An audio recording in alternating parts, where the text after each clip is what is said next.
वर्णमाला। वर्णमाला आज हम पढ़ेंगे वर्णमाला। वर्ण हमारे दो भागों में विभाजित होते हैं, स्वर और व्यंजन। स्वर और व्यंजन, ठीक है। स्वर कितने, दूसरा स्वर दो प्रकार के होते हैं, ह्रस्व स्वर, दीर्घ स्वर और प्लुप्त स्वर भी होते हैं। व्यंजन स्पर्श व्यंजन होते हैं, अंतस्थ व्यंजन होते हैं, ऊष्म व्यंजन होते हैं, आगत व्यंजन होते हैं और संयुक्त व्यंजन होते हैं।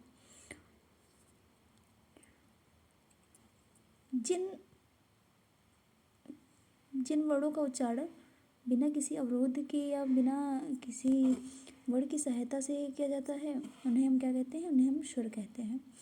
जिन स्वरों के उच्चारण में कम समय लगता है उन्हें ह्रस्व स्वर कहा जाता है, और जिन स्वरों के उच्चारण में ज़्यादा समय लगता है उन्हें क्या कहते हैं, उन्हें दीर्घ स्वर कहा जाता है। वह ह्रस्व स्वर कौन से होते हैं? आ, ई, ऊ और री, ये हमारे ह्रस्व स्वर होते हैं। ह्रस्व स्वर को हम मूल स्वर भी कहते हैं। दीर्घ स्वर हमारे जैसे कि बड़ा आ,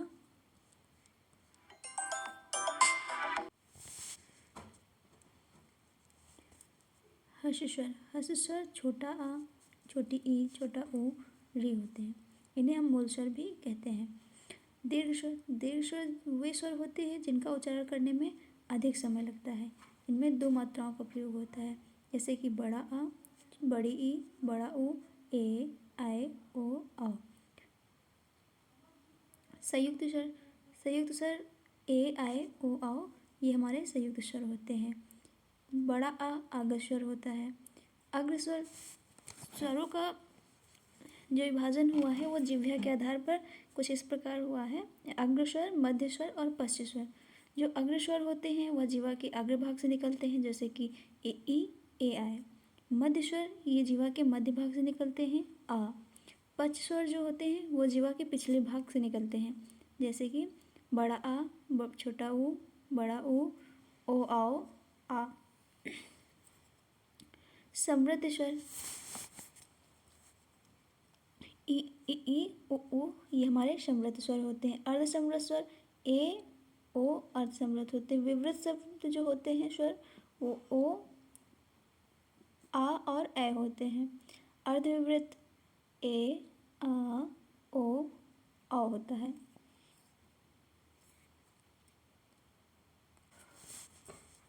स्वरों का वर्गीकरण व उच्चारण स्थान। स्वरों का उच्चारण जो होता है वो कंठ, तालव्य और मूर्धन्य और ओष्ठ से होता है। कंठ से जो है हमारा आ निकलता है, बड़ा आ निकलता है, ठीक है। और जो तालव्य से, तालु से हमारा ई निकलता है। मूर्धन्य से यानी मुंह के भीतर से जो निकलते हैं वो री। ओष्ठ जो कि ओठों के द्वारा बोले जाते हैं वो है ऊ, बड़ा ऊ। कुछ शब्द निरानुनासिक स्वर होते हैं, कुछ अनुनासिक स्वर होते हैं।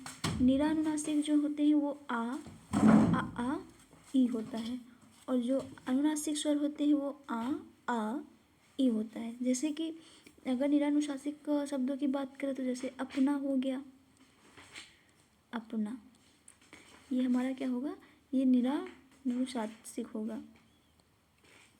आप हो गया, ये हमारे निरानुनासिक शब्द हैं, स्वर हैं। और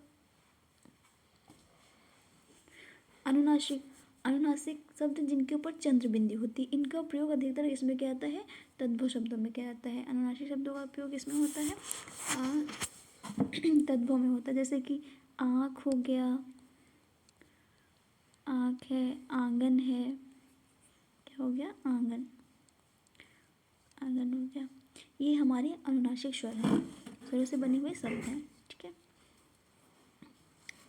इसके बाद में अगर व्यंजनों का वर्गीकरण देखा जाए, व्यंजनों का वर्गीकरण उच्चारण व स्थान। व्यंजनों का भी उच्चारण कंठ, तालव्य, मूर्धन्य, दंत, ओष्ठ से होता है। तो जो कंठ से निकलते हैं वो का है, का, खा, घा, अंगा। और तालव्य से जो तालु यानी कि मुंह के भीतर से जो निकलते हैं वो चा, छा, जा, झा है। इसको हम काचा टा ता पा करके भी पढ़ते हैं। तो बोलते हैं काचा टा ता पा। जो का वर्ग होता है, का वर्ग हमारे कंठ से निकलता है। जो चा वर्ग होता है वो हमारे तालव्य से निकलता है। और जो टा वर्ग होता है वो मूर्धन्य से निकलता है। जो ता वर्ग होता है वो दंत से निकलता है। पा वर्ग ओष्ठ से निकलता है।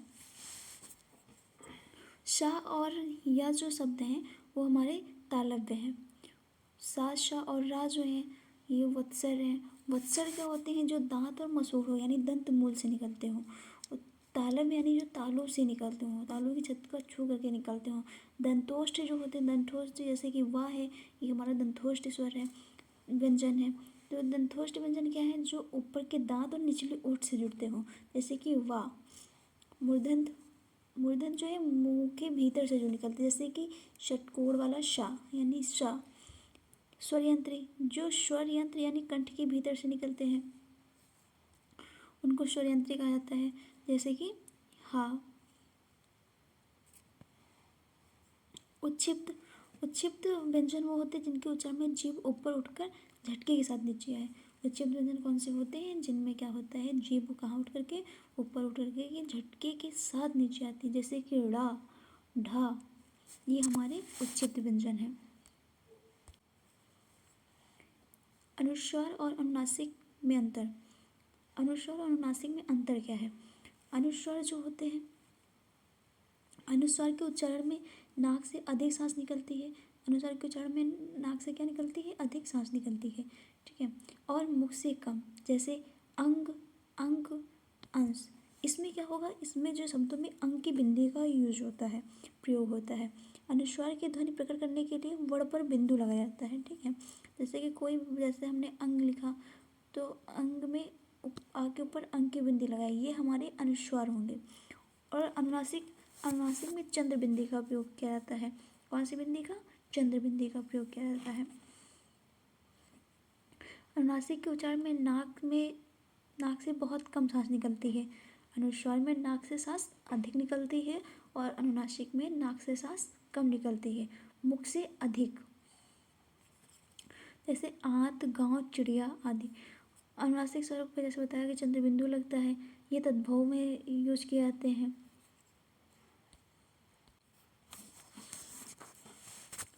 जैसे कि भाषा की जो सार्थक इकाई होती है वो क्या है? भाषा की जो सार्थक इकाई है वो वाक्य है।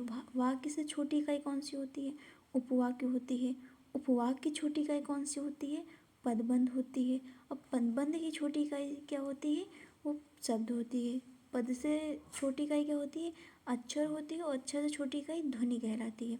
यानी अर्थात अगर नीचे के क्रम से देखा जाए तो ध्वनि पहले वर्ण होगा, वर्ण से अक्षर बनेंगे, अक्षर से पद बनेंगे, पद से पदबंध बनते हैं और पदबंध से उपवाक्य बनते हैं, उपवाक्य से वाक्य बनते हैं। जैसे राम शब्द में दो अक्षर हैं, रा और मा। वर्ण यानी चार हैं, रा, आ, मा, आ। यानी कि इन सबके सहयोग से इन सबको जोड़ करके एक वाक्य बनता है, एक शब्द बनता है। भाषा की सबसे छोटी इकाई क्या है? ध्वनि है। इसे ध्वनि वर्ण कहते हैं। अगर ये पूछा जाए कि भाषा की सबसे छोटी इकाई कौन सी होती है तो वो क्या होती है? भाषा की सबसे छोटी इकाई ध्वनि होती है। क्या होती है? ध्वनि होती है भाषा की सबसे छोटी इकाई। अगर ये पूछा जाए कि पद की सबसे छोटी इकाई क्या होती है? वो अक्षर होती है। और पदबंध की सबसे छोटी इकाई क्या होती है? वो पद होती है। उपवाक्य की सबसे छोटी इकाई क्या होती है? पदबंध होती है। वाक्य से छोटी इकाई क्या होती है? उपवाक्य होती है। भाषा की सार्थक इकाई से छोटी क्या होती है? इकाई क्या होती है? वाक्य होता है, ठीक है। अब कुछ जो है प्रश्न वर्णमाला से पूछे गए हैं, तो वो जो इस प्रकार है कि वह छोटी से छोटी ध्वनि जिसके टुकड़े नहीं हो सकते उसे क्या कहते हैं? उसे वर्ण कहते हैं। उच्चारण के आधार पर वर्ण के भेद कितने होते हैं? उच्चारण के आधार पर वर्ण के दो भेद होते हैं। जिन वर्णों के उच्चारण में दूसरे वर्णों की सहायता की आवश्यकता पड़ती है उन्हें क्या कहते हैं? जिन वर्णों के उच्चारण में दूसरे वर्णों की सहायता पड़ेगी उन्हें हम व्यंजन कहते हैं। क्या कहते हैं? व्यंजन। क्या कहते हैं? व्यंजन कहते हैं, ठीक है। और जिन वर्णों में दूसरे वर्णों की सहायता नहीं होती है उन्हें हम स्वर कहते हैं। क्या कहते हैं? स्वर कहते हैं। देश स्वरों की संख्या कितनी है? 7 है। कितनी है? 7 है। ठीक है। इसी स्वर के उच्चारण में लगने वाले समय को क्या कहते हैं? मात्रा कहते हैं। किसी जब स्वर का उच्चारण हम कर रहे होते हैं तो उसमें जो समय लगता है उसको हम क्या कहते हैं? उसको मात्रा कहते हैं। टा वर्ग से संबंधित व्यंजन बताएं। टा वर्ग से कौन से संबंधित व्यंजन है? डा जो है टा वर्ग से संबंधित व्यंजन है। जैसे कि सट का उच्चारण कहाँ से होता है? सट वाले यानी मूर्धन्य श का उच्चारण कहाँ से होता है? तो ये कहाँ से होता है? क्या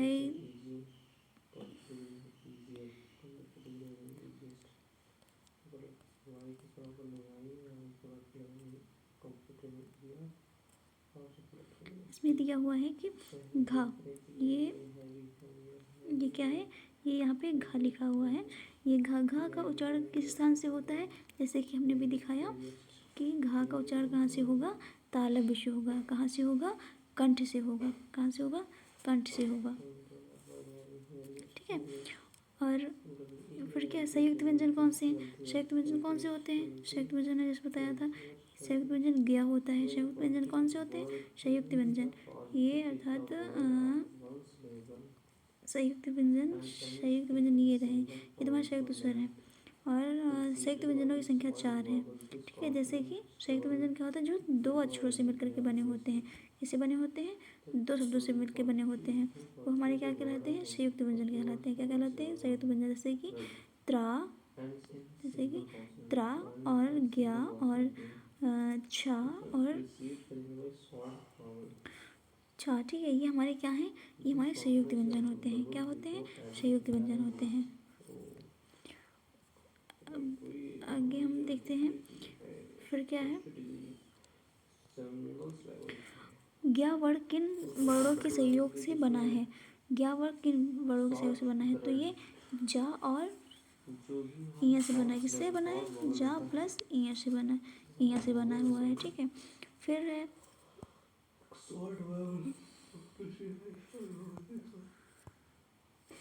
फिर छावड़। इसमें क्या दिया है? छावड़। छावड़ का दिया है। छावड़ किसके प्रयोग से योग से बना है? का और सा के योग से बना है। किसके योग से? का और सा के योग से बना है। या और राल किस प्रकार के व्यंजन है? ये अंतस्थ व्यंजन में। महाप्राण वर्ण का अर्थ क्या होता है? जिसके उच्चारण में ज़्यादा समय लगे। देखो हमने जैसे कि यहाँ पे पढ़ाना भूल गए थे आप लोगों को ये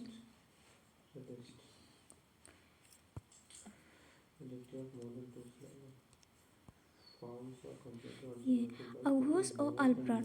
अघोष और अल्पप्राण क्या होते हैं? अघोष और अल्पप्राण से तात्पर्य है अघोष और अल्पप्राण जो होते हैं, अघोष क्या है? इनमें जो है स्वरों का उच्चारण, जो सब व्यंजनों का उच्चारण है वो धीमा होता है, बहुत तेज नहीं होता। जैसे कि क। वो अघोष महाप्राण क्या होते हैं? महाप्राण वो जिनमें ध्वनि ज़्यादा तेज निकलती है, स्वतंत्री से आवाज़ ज़्यादा तेज निकलती है, बहुत खिंचाव के साथ निकलती है। उसी महाप्राण से खा। सघोष अल्पप्राण में भी उसी है, सघोष महाप्राण में भी जस्ट विपरीत है।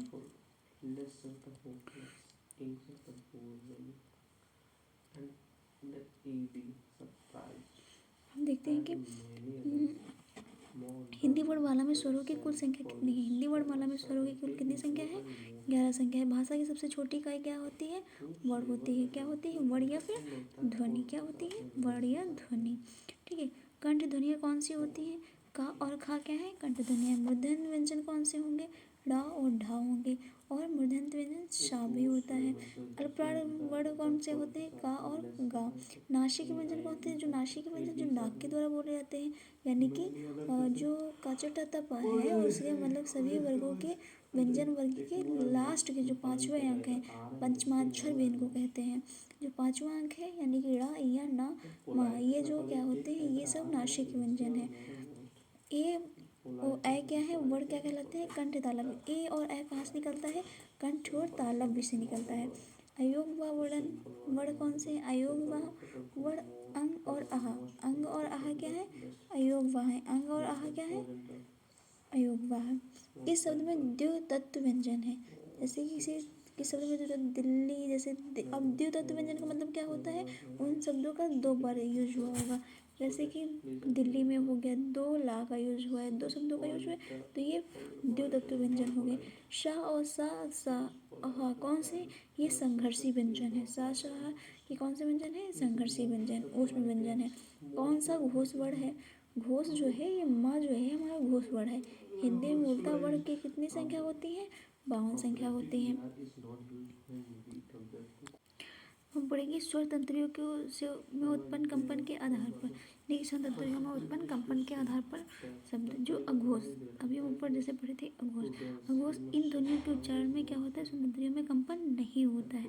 प्रत्येक वर्ग के प्रथम और द्वितीय वर्ण क्या होते हैं, अघोष होते हैं। सघोष क्या होता है, सघोष इन ध्वनियों के उच्चारण में स्वतंत्रियों में कंपन होता है। जो अघोष होता है, अघोष में क्या होगा, स्वतंत्री में यानी ये स्वतंत्री में क्या होगा, कंपन होगा। और जो अघोष होगा उसमें स्वतंत्रियों में क्या होगा, कंपन नहीं होगा। क्या होगा, कंपन नहीं होता है। अब हम देखते हैं कि अल्पप्राण और महाप्राण। अल्पप्राण ये भी श्वास के आधार पे ही होते हैं, मात्रा के आधार पे। अल्पप्राण, प्राण का अर्थ वायु, यानी कि इनके उच्चारण में फेफड़ों से बाहर निकलने वाली वायु की मात्रा कम होती है। जो अल्पप्राण होते हैं इसमें कम खिंचाव लगता है, कम हवा निकलती है, ठीक है, वायु का मात्रा कम होती है। फेफड़ों से बाहर हवा क्या होती है, कम निकलती है। प्रत्येक वर्ग में प्रथम, तृतीय, पंचम वर्ण या अलावा अंतस्थ वर्ण होते हैं। महाप्राण, महाप्राण इनके उच्चारण में फेफड़ों से क्या होता है, इनके उच्चारण में फेफड़ों से बाहर निकलने वाली वायु की मात्रा अपेक्षाकृत अधिक होती है। प्रत्येक वर्ग ये सा और शा, शा, हा ये ऊष्म वर्ण इसमें सम्मिलित होते हैं, ठीक है। फिर हम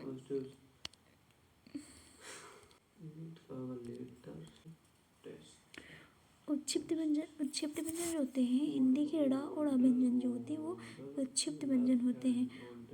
इनके उच्चारण में जीभ ऊपर मूर्धा को स्पर्श करके तुरंत नीचे गिरती है। कहाँ गिरती है, मूर्धा को स्पर्श करके तुरंत नीचे गिरती है। अयोग व्यंजन हिंदी की वर्णमाला के अनुसार विसर्ग तथा अंक को आधार मानकर लेकर अंक तथा आह के रूप में दिखाया जाता है। वस्तुतः स्वरीय ध्वनियाँ तो है नहीं, या परंपरागत ढंग से इन स्वरों में गिनाया जाता है। संस्कृत वैराग्यों को अयवाह कहते हैं। अब पढ़ते हैं विराम चिन्ह। विराम चिन्ह क्या होते हैं, विराम चिन्ह यानी कि विराम का अर्थ है ठहराव या रुकना, ठहराव या रुकना। विराम का अर्थ क्या होता है, ठहराव या रुकना। जिस तरह हम काम करते हैं, समय बीच बीच में रुकते हैं और फिर आगे बढ़ते हैं, वैसे ही लेखन में भी विराम की आवश्यकता होती है। वैसे क्या होती है, लेखन में विराम की भी आवश्यकता होती है। अतः यानी पाठक के मनोविज्ञान को ध्यान में रखते हुए भाषा में विरामों का उपयोग आवश्यक है, ठीक है। अब हम देखते हैं कि विराम चिन्ह होते कौन कौन से हैं। विराम चिन्ह पहला हमारा है अल्प विराम, जो कॉमा लगता है उसको क्या कहते हैं, अल्प विराम कहते हैं। क्या कहते हैं, अल्प विराम। और जब इसको पॉइंट लगा के नीचे कॉमा लगता है उसको क्या कहते हैं, अर्ध विराम कहते हैं। इसको क्या कहते हैं, अर्ध विराम। और पूर्ण विराम क्या होता है, ये हमारा पूर्ण विराम होता है। प्रश्न चिन्ह, ये प्रश्न चिन्ह हो गया। ये आश्चर्य चिन्ह, आश्चर्य चिन्ह जैसे हमें किसी चीज़ को देख करके आश्चर्य होता है तो ये आश्चर्य चिन्ह हो गया। निर्देशक चिन्ह डैश, यानी जब किसी चीज़ का निर्देश कर रहे होते हैं तो हम ऐसे लगाते हैं चिन्ह, यानी कि डैश का चिन्ह लगाते हैं। कोष्ठक, कोष्ठक हमारे 3 प्रकार के होते हैं। कोष्ठक हमारे कितने प्रकार के होते हैं, कोष्ठक हमारे 3 प्रकार के होते हैं। ये छोटा कोष्ठक है, ये उससे बड़ा कोष्ठक है, और ये हमारा जो है सबसे बड़ा कोष्ठक होता है। फिर है अवतरण चिन्ह, जैसे कोई चीज़ हम लिख रहे होते हैं, बता रहे होते तो अवतरण या उद्धरण चिन्ह लगाते हैं। अल्प विराम, अल्प विराम के लिए 2 अपूर्ण विराम भी लगाते हैं, ठीक है। फिर विवरण चिन्ह, अगर हम किसी चीज़ का विवरण कर रहे हैं तो वहाँ पे हम इस चिन्ह का प्रयोग करते हैं। पुनरुक्ति चिन्ह, पुनरुक्ति चिन्ह कौन सा है, जैसे किसी चीज़ की पुनरुक्ति हो रही है तो उसको हम ऐसे करते चिन्ह लगाते हैं। लघु चिन्ह, ये जीरो के आकार का जो चिन्ह होता है वो हमारा क्या होता है, लघु चिन्ह। लोप, किसी चीज़ का अगर लोप है तो वहाँ पे क्या होता है, ऐसा करके पॉइंट करके प्लस प्लस, ये हमारा क्या है, ये हमारा लोप चिन्ह है। ये क्या है हमारे, ये हमारे लोप चिन्ह है, ठीक है। फिर ये दीर्घोच्चारण चिन्ह, दीर्घोच्चारण देखिए अधिकतर जैसे कि हमने लिखा ओम, क्या लिखा हमने, ओम।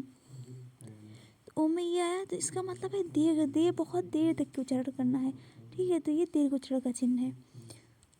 फिर आता है पाद बिंदु चिन्ह। ये जो प्लस का जैसा निशान होता है इसको क्या कहते हैं, पाद बिंदु चिन्ह कहते हैं। हंस पद चिन्ह ये है। हंस पद चिन्ह का उपयोग क्या होता है, जब हम कोई चीज़ लिख रहे होते हैं, जैसे कि हमने कुछ लिखा और हम कोई शब्द में भूल गए, तो हम ऐसे चिन्ह लगा करके उसको हंस पद चिन्ह लगा करके यहाँ पे सूचित कर देते हैं। फिर टी का सूचक, ये स्टार की तरह या प्लस या फिर कोई संख्या, ये हमारे टी का सूचक चिन्ह होते हैं।